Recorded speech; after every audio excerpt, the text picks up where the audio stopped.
The president has said Jack Smith should go to jail. Will you investigate Jack Smith? Senator, I haven't seen the file. I haven't seen the investigation. I haven't looked at anything. It would be irresponsible of me to make a commitment regarding anything without, you're a long practicing attorney, without looking at a file. So you would need has absolute immunity to commit crimes in certain core areas of the president's responsibility. One of those core areas is the Justice Department. So in a breathtakingly dangerous and irresponsible decision, Justice Roberts and the majority held the president could commit crimes using the Department of Justice and be immune from prosecution. Justice Sotomayor correctly said this new immunity lies about like a loaded weapon. So the fear and the concern we have is that the incoming president will use that loaded weapon, that immunity, to commit crimes through the Department of Justice. And for that reason, it is all the more important that we have an attorney general who has the independence, the strength, the intestinal fortitude to say no to the president when it is necessary. So my first set of questions has to do whether you have the independence to say no when you must say no. And you can say this is hypothetical, but it is not hypothetical. So let me start with one very specific non-hypothetical. The president has said Jack Smith should go to jail. Will you investigate Jack Smith? Senator, I haven't seen the file. I haven't seen the investigation. I haven't looked at anything. It would be irresponsible of me to make a commitment regarding anything without, you're a long practicing attorney, without looking at a file. So you would need a factual predicate to open an investigation of Jack Smith, is that right? Not a summary by you sitting here. Yes, sir. And not a summary by the president either, right? Absolutely. So a summary by the president or his desire to investigate Jack Smith would not be enough for you to open an investigation of Jack Smith, is that right? I will look at the facts and evidence in any case. You know, and sitting here today, Senator, 72% of Americans have lost faith in the Department of Justice. Sitting here today, are you aware of any factual predicate to investigate Jack Smith? Sitting here today, yes or no? Senator, I will look at the facts and the circumstances. You can't answer that question. You're not a part of the department yet. There's no worry about divulging law enforcement sensitive information. So just tell us, are you aware of a factual predicate to investigate Jack Smith? Yes or no? Senator, what I'm hearing on the news is horrible. Are you aware of a? Do I know if he committed a crime? I have not looked at it. You seem reluctant to answer a simple question. Let me ask you a different simple question. The president also wants to jail Liz Cheney. Sitting here today, are you aware of any factual basis to investigate Liz Cheney? Yes or no? Senator, that's a hypothetical, and I'm not going to answer that question. No, it's not hypothetical. I'm asking you, sitting here today, whether you are aware of a factual predicate to investigate Liz Cheney. Senator, no one has asked me to investigate Liz Cheney. That is a hypothetical. The president has called for it publicly. You are aware of that, aren't you? No one has asked me to investigate. But the president has We're also worried about Liz Cheney, Senator. The president has called for this. You know what we should be worried about? Ms. Bondi, please answer my questions. The crime rate in California right now is through the roof. Ms. Bondi, your robberies are 87% higher than the national average. My question is this. That's what I want to be focused on, Senator. Do you have the power to say no to the president? And what you're suggesting today by your non-answer is you don't have the independence to say no to the president. So let me ask you a different question. It also requires you, if you're going to be a good attorney general, to be able to tell hard truths to the president. So my questions now are, can you tell hard truths to the president? So let me start with an easy truth that you could speak to the president. Can you tell us, can you tell him that Donald Trump lost the 2020 election? Can you say that? Do you have the independence to say that? Do you have the gravitas, the stature, the intestinal fortitude to say, Donald Trump, you lost the 2020 election? Can you tell us that here today? Senator, what I can tell you is I will never play politics. You're trying to engage me in a gotcha.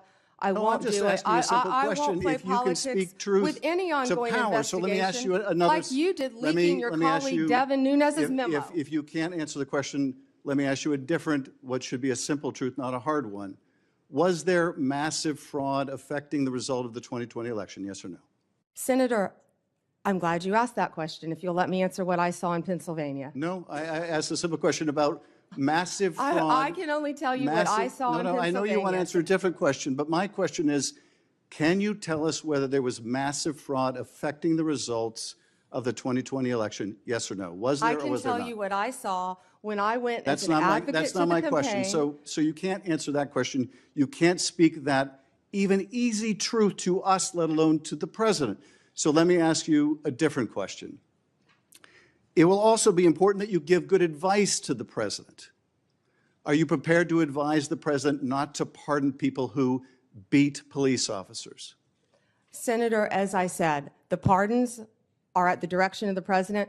We will look and we will advise. I will look at every case on a case. so you Let me look at- finish on a case-by-case basis. Okay, good. And I abhor violence to police officers. Follow up with that. So will it be your advice to the president, Mr. President, I know you said you want to issue hundreds of pardons on day one. Will it be your advice to the president? No, Mr. President, I need to go over them on a case-by-case basis. Do not issue blanket pardons. Will that be your advice to the president? Senator, I have not looked at any of those files. If confirmed, I will look at the files And for will the you be able to pardons, as well will as you the be able to ongoing review investigation. hundreds of cases on day one? I will look at every file I am Of course asked you to won't. look So at. will you advise the Hey, president? can I will answer you- the question? Well, my question I is- would have plenty of staff. You said, of course you want. You'll be able to review Listen, I'm hundreds not of going to cases on the first day? mislead this body nor you.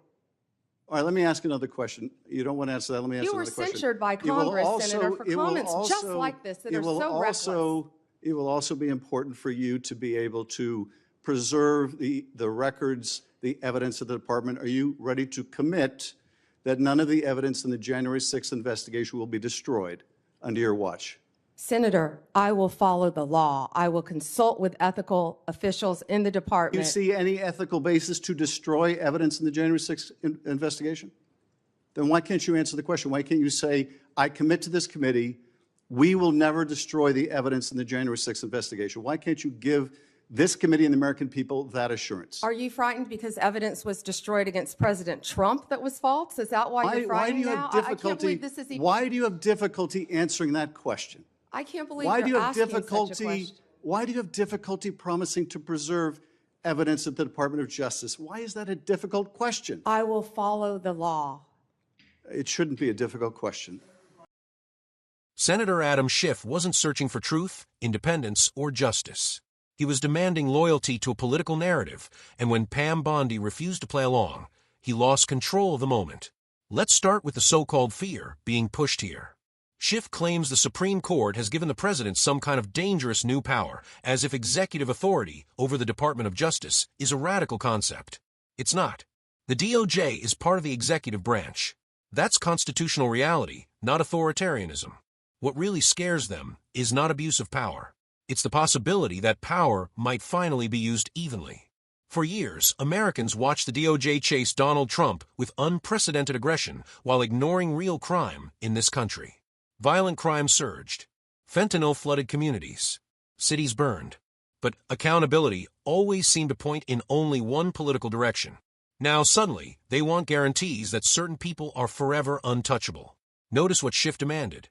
He wanted Bondi to promise on the spot that Jack Smith would never be investigated, that Liz Cheney would never face scrutiny, and that politically sensitive cases would remain frozen in amber. That's not independence. That's preemptive immunity. Bondi did what any responsible attorney general should do. She refused to commit to investigations without evidence. She refused to prejudge cases without files. And she refused to turn a confirmation hearing into a cable news loyalty oath. That's exactly how the law is supposed to work. Then came the real objective, the 2020 election question. This was not about facts. It was about submission. Schiff wanted her to repeat a political declaration on command, knowing full well that any answer short of total compliance would be used against her.